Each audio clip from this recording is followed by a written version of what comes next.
Good Morning Gamer, patch 1.5.1, and the January mid-month update are now live.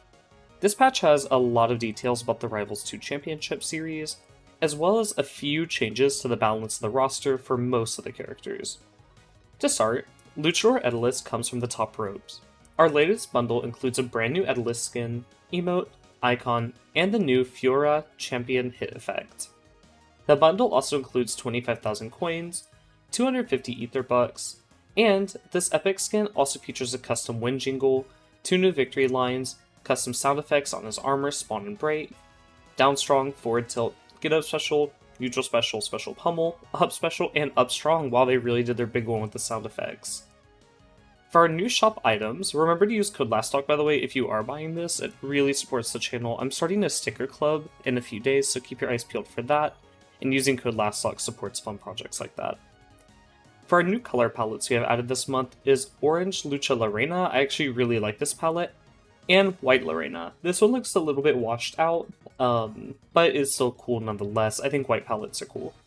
We also got Midnight Abyss Absa. They've been adding these to the game every so often, and I think they're very sickening. It's kind of just like a reimagine of the general Abyss color palette. Next, we got some fun pixel art icons in the style of Champions of Aether, I believe, and then also icons for Lorena for winning the workshop contest, as well as icons for the runner-ups. I really liked Vajra, he was my favorite, so I think y'all will see me rocking that one pretty soon. I'm a big fan. Next, don't forget to tune into our special official Twitch Rivals event later today. 24 content creators will be duking it out to determine the best crew at 2 PM Pacific Time, or 5 PM Eastern Time.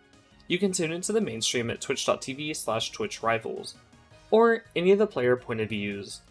Be sure to check out the article here for how to watch and also earn the Challenger Lorena palette in honor of the competition. This one's actually very sickening. I like this color palette and the colorway a lot. It's like the Twitch Rivals colorway, right? I hope we get more fun palettes like this. This one's very, very cool. Finally, the final Rivals 2 Championship regular season events are here. 2026 is here, and we're in crunch time before the big finale at Genesis X3. We have 3 more North American events coming up between now and then, so let's take a look.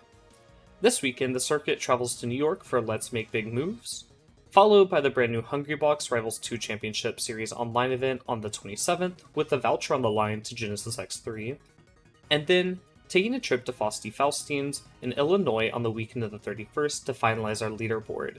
So I believe that these are the last 3 events, right? Is Genesis X3 the start of next season, I believe? Maybe I'm trolling on that. Similarly to previous Hungrybox qualifier events, entrants will receive the Hungrybox Baseball Clarin palette for free as long as they participate.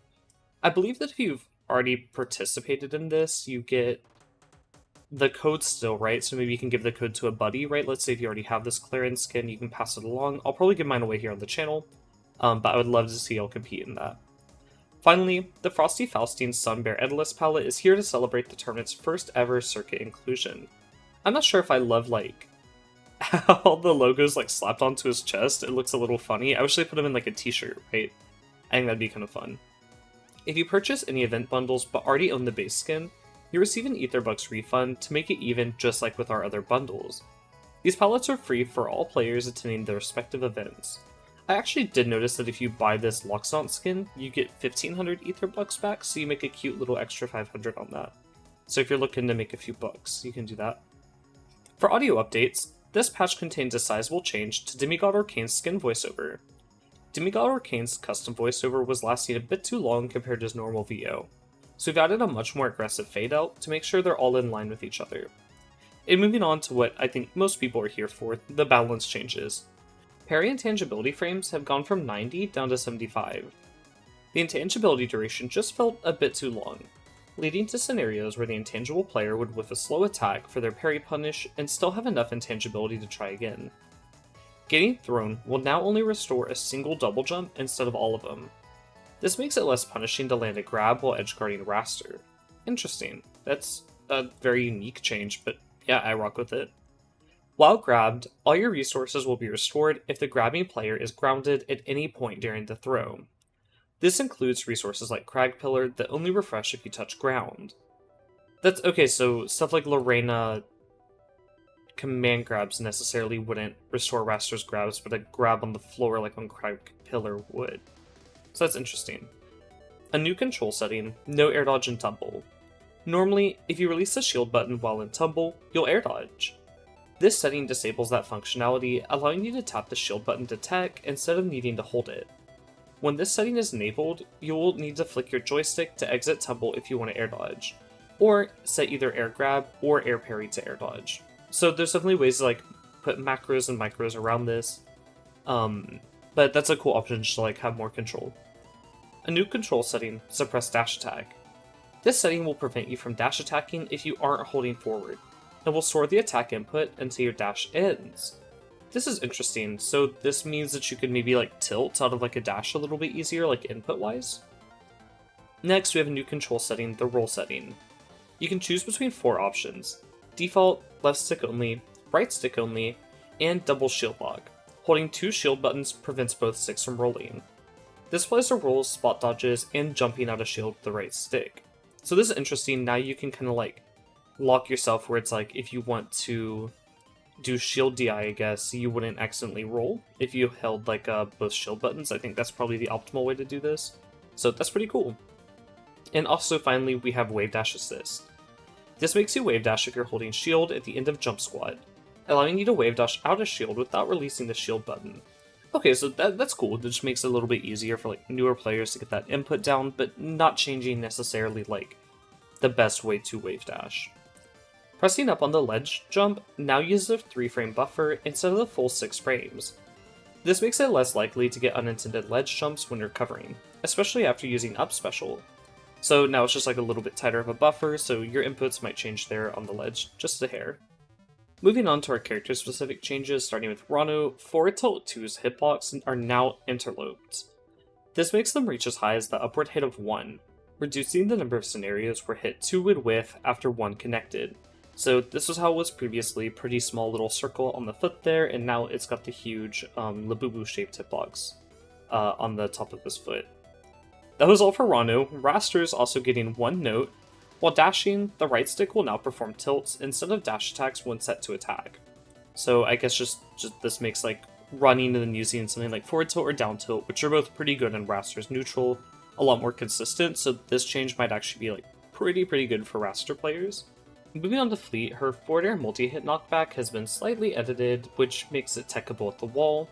And then onto Maple, wrapped opponents will now be prioritized before Terry, and marked wrapped teammates when tethering. Get Up Special will now lose all vertical momentum if the diving active window ends in the air. This can only happen in extremely specific scenarios, but Maple would just plummet to the bottom blast zone before this change. So this is kind of more like a bug fix, I would imagine. I've never seen Maple plummet to the bottom blast zone. I really wish I saw that more often, but that's not in the game anymore, unfortunately. For Clarin, her up special multi-hits now have 3 distinct knockback angles and force tumble. The inner hitbox has the highest priority and still sends at 70 degrees. The middle hitbox is the next highest priority and sends at 90, and the outer hitbox sends at 105. This makes it less likely for opponents to fall out before the finisher hit, making it overall a little bit safer to use. And the up special late multi-hit knockback has also been edited, making it launch opponents slightly higher so the finisher doesn't whiff. So just kind of a quick consistency cleanup to Clarin up special. And for Arcane, this is one of the larger changes we've had so far. Up throw's bubbles will now be spawned in a wider arc for thin characters and a thinner area for wider characters.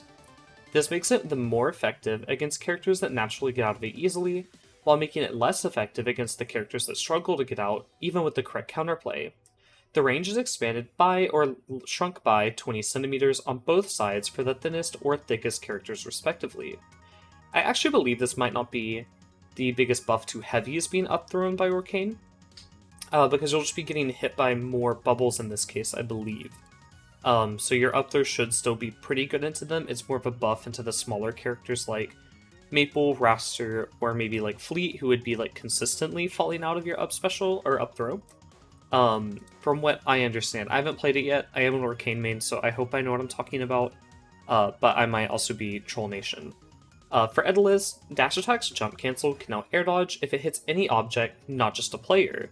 this doesn't include hitting shield, so this is a really big change, now hitting stuff like Lorena Chair, Crag Rock, and then even like Boulder, and potentially the item character we have down the line, Etalus will get a lot more movement options out of. And Ice Armor will now be removed at the end of hit pause instead of immediately on Etalus when he's hit. This makes him retain his armor weight for the hit that removes the armor.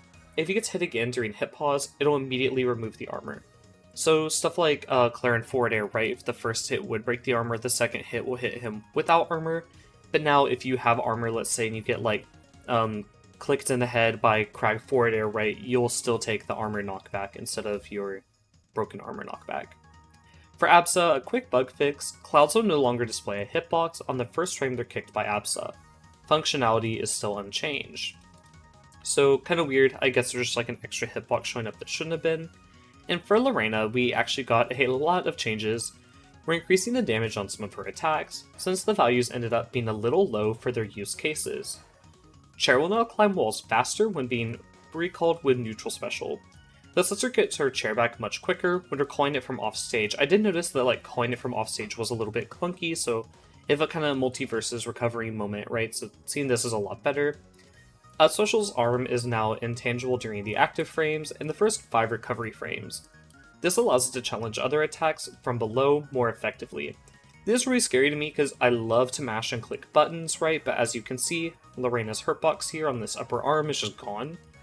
So if you're mashing buttons on Lorena, up special, you're going to get boomed and nuked, because that move is crazy.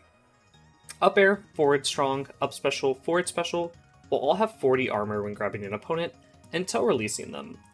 This is mostly important for doubles, where Lorena was often putting herself in danger just by landing her finishers, which is a good change, we love a doubles change. Forward strong damage has gone from 11 to 13, up strong damage from 11 to 13, back air damage from 7 to 8, up air damage from 6 to 11, that is crazy. Up air knockback has also been changed to have a slight increase on the scaling so that it kills just a little bit earlier, which is scary because it already could kill pretty early at ledge if your opponent held out.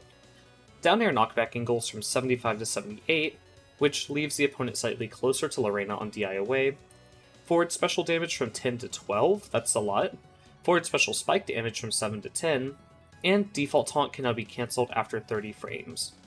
Performing her default taunt on an offstage platform will reset its duration on the first pose, giving her enough time to jump off afterwards. So now you can strike a pose on that little platform, super fun. I wonder if there's any like competitive use to that, right? Like stalling your platform a little bit so you can like get a follow-up ledge guard. That'd be cool to see in a bracket. But overall, great changes for Lorena so far. I do think, like, I don't like these videos to like have my opinion too much, but her throw game itself seems kind of weak. Like if you just hold like back on like her up throw, she gets like almost nothing out of it, even at 0. So I would have liked to see that addressed. I would like to see up throws DI angle, or like maybe knockback scaling at like low percents changed just a little bit. But other than that, these are really, really good changes to Lorena. She's been a blast to play so far, by far one of the most fun characters in the game. And I could imagine that they didn't really want to make her like cracked going into Genesis 3, just to make sure like she's in an okay spot, right? She doesn't like ruin the tournament by being too good. So I can definitely see what they're going for. Like, this is a real cute patch, and I'm a fan of these changes. They all seem like this helps Rano's consistency. This is a quality of life for Raster, which might actually be crazy. Maple and Fleet and Claren all got quality of life stuff. Like, this is neat. I'm a fan of this, and I'm excited to see what the Rivals 2 Championship Series has to offer. But until then, thank you guys so much for watching, and I'll see you guys all in the next one. Bye for now!